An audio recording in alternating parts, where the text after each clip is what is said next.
मैंने सबकी सुनी और आज एक ख़बर है जो 2-3 दिन पहले की है, मगर डॉन न्यूज़ ने भी उसको रिपोर्ट किया है और उसकी पहले आपको डिटेल अर्ज़ कर लूँ, क्योंकि वो सारी तफासील जो हैं वो सेल्फ एक्सप्लेनेटरी हैं, वो अपनी वजाहत खुद कर रही हैं। और उसके बाद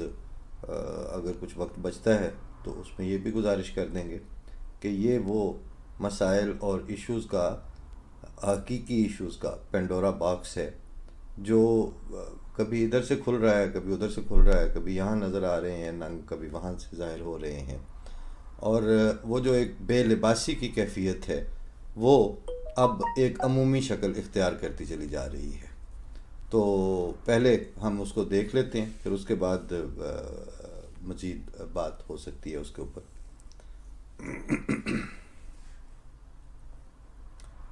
पत्तोकी में 10 जजेज़ ने बार की बदसलूकी के ख़िलाफ़ एहतजाजन काम रोक दिया। ये तफसील रिपोर्ट की है डॉन कराची ने ऑनलाइन पेज पे।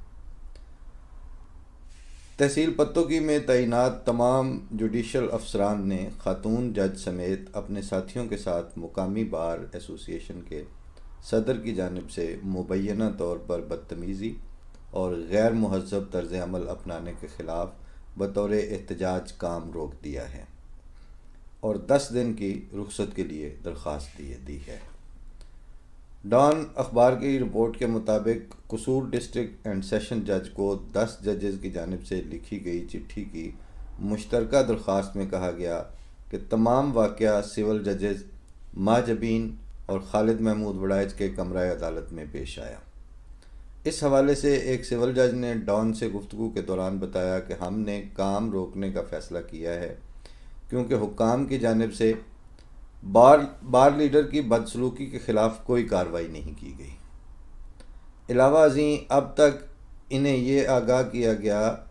कि सेशन जज मामले को लाहौर हाई कोर्ट के रजिस्ट्रार के साथ उठाएंगे। उन्होंने कहा कि पत्तोकी की अदालतों में मौजूद जुडिशल अफसरान वकला के वाक़यात पर बहुत मायूस और उदास हैं और सब डिवीज़न में खिदमात से इनकार कर दिया है। एडिशनल डिस्ट्रिक्ट एंड सेशन जजेज़ फ़र्रुख हुसैन, मोहम्मद इशफाक, तारिक मसूद और सिविल जजेज़ खालिद महमूद वड़ाइच और महताब हुसैन शाह, इरम अली मलिक, मुजाहिद करीम, शमरोज़ इफ्तिखार, महजबीन और अस्मा रशीद की दस्तखतशुदा मुश्तरका दरख्वास्त में कहा गया है कि 2 दिसंबर को पत्तोकी तहसील बार एसोसिएशन के सदर मुदस्सर नईम भट्टी मुबैना तौर पर शराब के नशे में सिविल जज महजबीन के कमरे में कमरा अदालत में दाखिल हुए और उन्हें गालियां देनी शुरू कर दी। साथ ही उन्हें संगीन नताइज की धमकी भी दी। दरख्वास्त में कहा गया कि बाद अज़ां बार के सदर मुबैना तौर पर सिविल जज खालिद महमूद वड़ाइच की अदालत में दाखिल हुए और नामुनासिब ज़ुबान का इस्तेमाल किया। मज़ीद ये कि जो ज़ुबान मुदस्सर भट्टी ने इस्तेमाल की उससे इस दरख्वास्त में लिखा नहीं जा सकता उस ज़ुबान को, और ये बिल्कुल क्लियर भी है और इसमें कोई वो शक भी नहीं है कि वहाँ ऐसी ज़ुबान इस्तेमाल भी होती है। और वो अब सोशल मीडिया के ज़रिए आप बहुत सी वीडियोस में ऐसी बदज़ुबानी और ऐसी मुब्तज़िल और ऐसी नंगी गालियाँ सुनते हैं और देखने को वो सारे सीन मिलते हैं कि अगर आप बाद में किसी मुहज़्ज़ब शरीफ आदमी को उसी वाक़े की तफसील से आगाह करने की ज़रूरत पड़े तो आप मजबूर हैं कि उतना हिस्सा फिर सेंसर करके बताएंगे। अब आप एक बुज़ुर्ग या सीनियर आदमी को अगर उसकी रिपोर्ट भी कर रहे हों तो क्या बताएंगे उसमें। फिर उसमें कहा गया है कि बार के कई सीनियर अराकीन ने भी वाक़े की फुटेज देखी, लेकिन किसी ने भी सिर्फ लफ्ज़ी मुज़म्मत के अलावा मुदस्सर भट्टी के ख़िलाफ़ कोई बाकायदा कार्रवाई नहीं की। जजेस की जानिब से कहा गया कि यहाँ इस बात का जिक्र करना भी गलत नहीं होगा कि जुडिशल अफसरान की तज़लील का ये कोई पहला वाक़या नहीं है, बल्कि हकीकत ये है कि पत्तोकी में काम करने वाले जुडिशल अफसरान को हर रोज़ इसी तरह की सूरत हाल का सामना करना पड़ता है।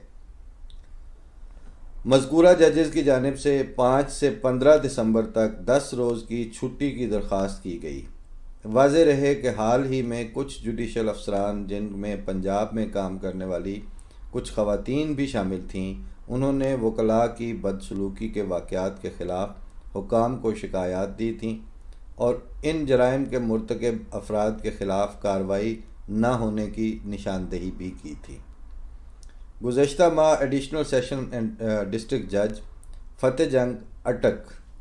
डॉक्टर साजिदा अहमद ने चीफ़ जस्टिस पाकिस्तान और chief justice Lahore high court को एक खुला ख़त लिखा और कहा था कि ये उनके लिए बेहतर होता कि वो अदलिया में आने की बजाय अपने गांव में मवेशी चरा लेतीं, जहां हर रोज़ उन्हें नाम नहाद वकला की जानिब से बदतमीज़ी और हमलों का सामना करना पड़ता है। उन्होंने अपने ख़त में यहाँ तक कहा था कि अगर इस्लाम ने ख़ुदकुशी से मना नहीं किया होता तो सुप्रीम कोर्ट की इमारत के सामने ख़ुद अपनी ज़िंदगी ले लेती, क्योंकि बतौर जज उन्हें और उनकी साथियों को हर रोज़ ना ख़त्म होने वाली गालियाँ, हरासानी और बदतमीज़ी का सामना करना पड़ता है। खातून जज ने अफसोस का इजहार किया था कि डिस्ट्रिक्ट जजेस की रोज़ाना होने वाली इस तजलील से तहफ़्फ़ुज़ के लिए सीनियर्स ने कुछ भी नहीं किया। अलावा अज़ीं एक सिविल जज सैयद जहांज़ेब बुखारी भी लाहौर बार एसोसिएशन के सेक्रेटरी मलिक सुल्तान और दीगर की जानिब से जिस्मानी तशद्दुद के ख़िलाफ़ उनकी शिकायत पर मुतल्लका हुकाम की जानिब से कार्रवाई न होने पर बतौर एहतजाज तवील छुट्टियों पर चले गए हैं। दरीं असना लाहौर हाई कोर्ट के रजिस्ट्रार मुश्ताक अहमद ओजला ने पंजाब में डिस्ट्रिक्ट एंड सेशन जजेस से कहा था कि वो गुज़श्ता 2 साल के दौरान इस तरह के वाक़यात का डेटा मुरतब करें और अगर इस पर भी कोई नताइज निकले हों तो वो भी साथ बयान किए जाएं। ये तफसील है जनाब उस ख़बर की जो एक मौकर अखबार ने वहाँ से अपने ऑनलाइन पेज पे जारी की, और इससे अंदाज़ा हो जाता है कि जिनकी ड्यूटी ये थी कि वो कानून के नफाज के लिए कानून दानी और फिर कानून के मुख्तलिफ आस्पेक्ट्स को खोल के वजाहत के साथ निथार कर अदालत के सामने पेश करके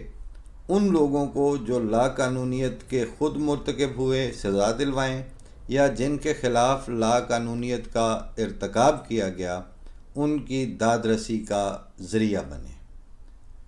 ये है असल रोल वकला का। और ये वकला यानी जिनकी आज जो गद्दी है वो संभालने वाले ये इस कैरेक्टर के लोग आ चुके हैं। हरचंद के अभी भी सारे उस तरह से नहीं हैं, ये पता है, हमारे इल्म में भी है, ज़ाती तौर पर भी। लेकिन मसला ये है कि किसी इदारे में या किसी तबके में अगर एक ख़ास तरह के वाक़यात एक तसलसल के साथ रूनुमा होना शुरू हो जाएं और फिर उनको पूछने वाला कोई ना हो और उसके ऊपर जो शर्मिंदगी और जो नदामत और जो एहसास तजलील उस तबके को महसूस करना चाहिए और फिर उस एहसास के नतीजे में जिस किस्म के रद्द-ए-अमल का, जिस तरह के इक़दामात का उनके क्वार्टर से, उनके हल्काए असर से इजहार आना चाहिए, जब वो भी नहीं मिल रहा हो तो पता ये चलता है कि the society is happily married with this nonsense. और ये बात ख़बर बनती है, वाक़या ख़बर नहीं होता अपनी ज़ात में। ख़बर या तशवीश का बायस वो आगे के रेपरकशंस हैं जो अब फिर अगर इस तरह के वाक़यात हो रहे हों और उनके ऊपर बेहिसी का ये आलम हो तो फिर वो रास्ता खुलता है, फिर वो रास्ता बनता चला जाता है, फिर वो पगडंडी जो है वो पया बनती है, पया से मुराद वो जो ज़रा ज़्यादा खुला रास्ता होता है, और फिर वो सड़क बनती है और फिर वो मोटरवेज़ बनती हैं। ये है सिलसिला कि जिस और इसका बायस कौन बन रहे हैं, इसके ज़िम्मेदार कौन ठहर रहे हैं, ये खुरा जो है वो किस तबके की तरफ जा रहा है जो ऑफिशियली लाइसेंस्ड हैं, जिनको लाइसेंस इस बात का मिलता है कि वो कानून की बेस्ट पॉसिबल इंटरप्रिटेशन भी करें, बेस्ट पॉसिबल इंटरप्रिटेशन के ऊपर अदालतों को मुतले करें, पब्लिक को आगाह करें और पब्लिक का साथ दें कि कहाँ उनको अपने ख़िलाफ़ रुनवा होने वाली लाकानूनियत जो है उसकी रेमेडी कैसे मिलेगी, दादरसी कैसे होगी, और अगर कोई उसी तरह की लाकानूनियत के ऊपर इसरार पे मुसिर है तो उसको सज़ा कैसे मिलेगी।